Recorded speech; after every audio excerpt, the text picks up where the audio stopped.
اعوذ باللہ من الشیطان الرجیم بسم اللہ الرحمن الرحیم الحمد للہ الذی ہدانا ربی اشرح لی صدری ویسر لی امری واحلل عقدۃ من لسانی یفقہوا قولی ربی یسر ولا تعسر ودمم بالخیر وبک نستعین۔ آج کی اس خوبصورت محفل میں ہم احکام وصیت اور احکام وراثت ان کو ہم بیان کریں گے، اور یہ ویڈیو بہت زیادہ امپورٹنٹ ہے ان لوگوں کے لیے جو کہ وراثت کی تقسیم کے حوالے سے پریشان ہوتے ہیں اور ان سے وراثت کی تقسیم ٹھیک سے نہیں ہوتی، تو وہ اس حوالے سے اس ویڈیو کو پورا دیکھیں اور اس محفل کو سنیں۔ آئیے میں اس خوبصورت محفل کا آغاز کرتا ہوں۔ اعوذ باللہ من الشیطان الرجیم بسم اللہ الرحمن الرحیم یوصیکم اللہ فی اولادکم، تمہیں اللہ تبارک و تعالی وصیت فرماتا ہے، حکم دیتا ہے تمہاری اولاد کے متعلق۔ اللہ تبارک و تعالی تمہاری اولاد کے متعلق تمہیں حکم دیتا ہے، للذکر مثل حظ الانثیین، کہ ایک لڑکا جو ہے نا اس کو دو لڑکیوں کے برابر حصہ ملے گا۔ یعنی اگر مثال کے طور پہ اگر آپ کی جائیداد 2 لاکھ ہے تو اس میں سے آپ کے یعنی کہ 2 بیٹے ہیں اور 2 ہی بیٹیاں ہیں، تو کیا ہوگا؟ 1 لاکھ جو ہے آپ اس کو تقسیم کریں گے، پہلے جو لڑکی ہے اس کو ملے گا نصف، یعنی کہ جو لڑکی ہے اس کو ایک لڑکے کے نصف ملے گا، یعنی اس کو 50,000 ملے گا، ٹھیک ہے، دوسرے کو بھی 50,000، اور لڑکوں کو بھی آپس میں اسی طرح بانٹ لیں گے اور وہ آپس میں ان کا حصہ جو ہے مکمل ہو جائے گا۔ اگر ایک مثال ہے کہ ایک بندے کے پاس جو ہے 2 کروڑ ہے، ٹھیک ہے، 2 کروڑ اس کے پاس ہے، تو جو لڑکا ہے نا اس کو ملے گا 1 کروڑ، اور جو اس کے پاس اگر 2 لڑکیاں ہیں تو دونوں کو ملے گا 50 لاکھ، یعنی لڑکے سے آدھا ملے گا لڑکی کو۔ امید ہے کہ آپ اس مسئلے کو سمجھ گئے ہوں گے۔ آگے چلتے ہیں۔ فَإِن كُنَّ نِسَاءٌ فَوْقَ اثْنَتَيْنِ، پھر اگر ہوں عورتیں فوق اثنتین، 2 سے زیادہ، یعنی اگر 2 سے زیادہ بیٹیاں ہیں تو پھر کیا ہوگا؟ فَلَهُنَّ ثُلُثٌ، ان کے لیے 2/3 ہے، یعنی ان کے لیے جو حصہ ہے وہ 2/3 ہے۔ ما ترکا، جو ترکہ چھوڑا گیا، جو مرنے والا چھوڑ کر گیا ہے۔ وَإِن كَانَتْ وَاحِدَةٌ، اگر لڑکی ایک ہی ہے، فَلَهَا النِّصْفُ، تو اس کے لیے آدھا حصہ ہے۔ اگر لڑکی ایک ہے تو اس کے لیے آدھا حصہ ہے۔ وَلِأَبَوَيْهِ لِكُلِّ وَاحِدٍ مِّنْهُمَا السُّدُسُ، اور ماں باپ کے لیے، یعنی ایک آدمی فوت ہو گیا ہے، اس کے پیچھے ماں باپ ہیں، اس کی جائیداد میں سے ماں باپ کو کتنا حصہ ملے گا؟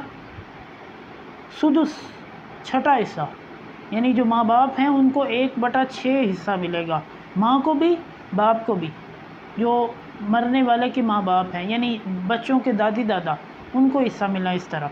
مما ترکا، جو کہ مرنے والا اس دنیا میں چھوڑ کر گیا ہے۔ ان کان لہ ولد، اگر اس کے لیے اولاد ہے، اگر اس کے لیے اولاد موجود ہے تو اس کے اپنے ماں باپ کے لیے، بچوں کے دادی دادا کے لیے 6واں حصہ ہے، دونوں کے لیے۔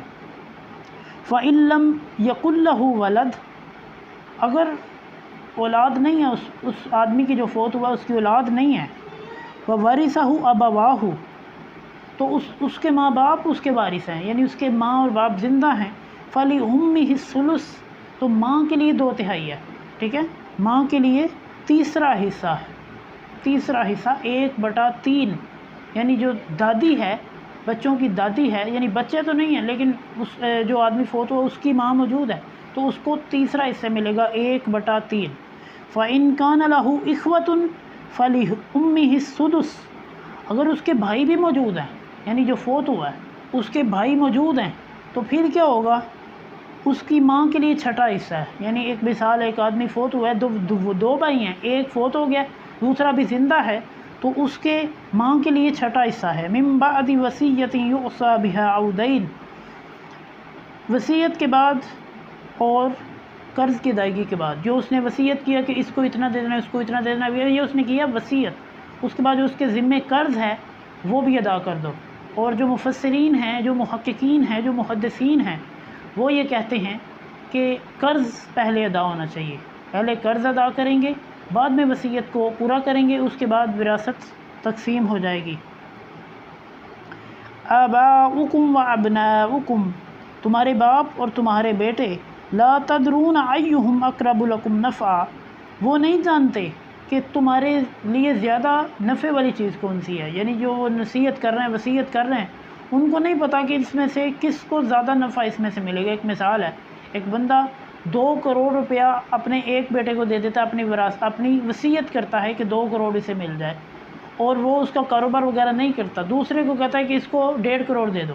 ٹھیک ہے، جسے 2 کروڑ ملا وہ ضائع کر دیتا ہے، اور جسے 1.5 کروڑ ملا وہ کاروبار کر کے اس کی اچھی خاصی جائیداد بناتا ہے. تو اس سے کیا مطلب ہوا کہ جس نے 1.5 کروڑ لیا ہے اس کو فائدہ زیادہ ہوا، اس نے کاروبار کیا، اور جسے 2 کروڑ ملا اس نے تو اڑا دیا، ضائع کر دیا.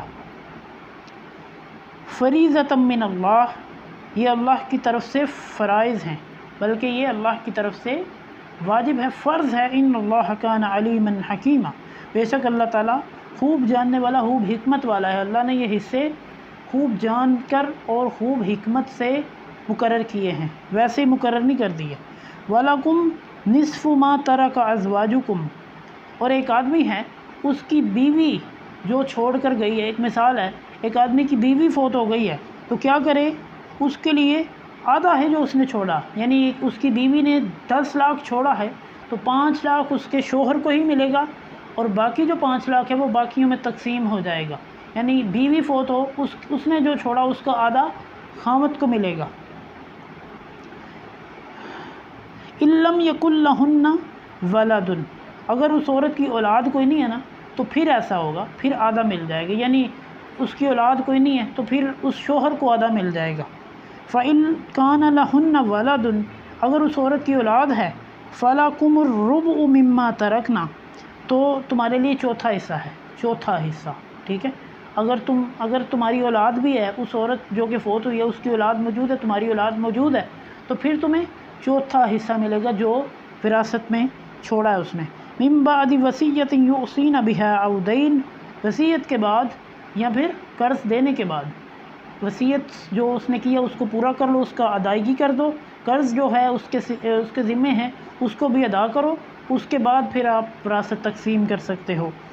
وَلَهُنَّ الرُّبُعُ مِمَّا تَرَكْتُمْ، اور ان کے لیے چوتھا حصہ ہے جو تم نے چھوڑا ہے.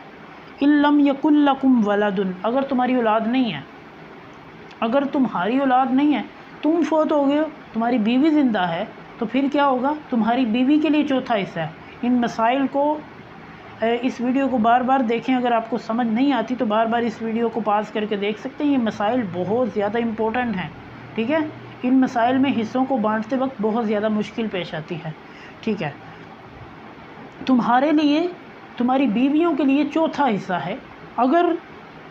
اگر جو ہے تم فوت ہو گئے ہو، تمہاری اولاد نہیں ہے، تمہاری کوئی اولاد نہیں ہے، تمہاری بیوی پیچھے زندہ ہے، تو پھر کیا ہوگا، اس کے لیے چوتھا حصہ ہوگا.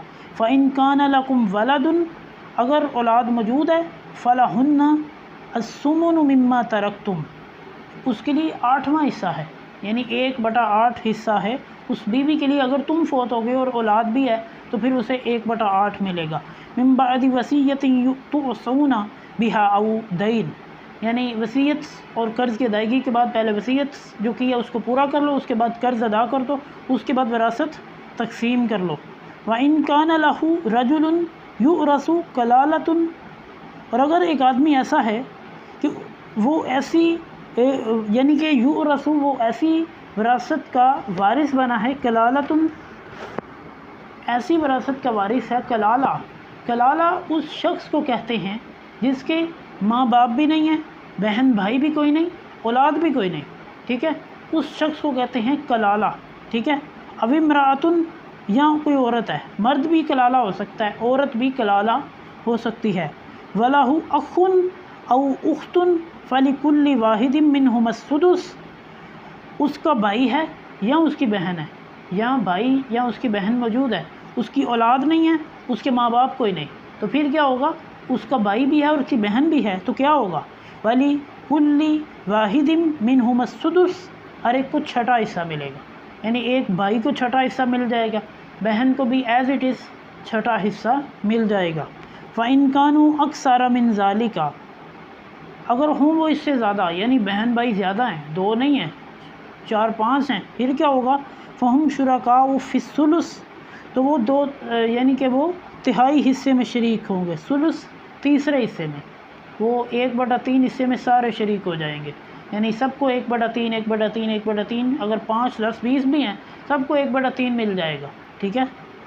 من بعد وصیۃ یوصی بها او دین غیر مضار، وصیت کے بعد اور قرض کی ادائیگی کے بعد کسی کو تکلیف دیے بغیر، کسی کو تکلیف نہیں دینی. اگر کوئی قرض کی ادائیگی ہے تو اس کو یہ نہیں کہنا کہ تم نے ہم سے قرض جو ہے وہ قرض اس کا تھا، تم نے ہم سے کیوں واپس لیا، ہم تمہیں چھوڑیں گے نہیں. ایسا نہیں، اس کو جو قرض ہے وہ واپس کر دیا جائے جیسے اس کا ادائیگی ہے.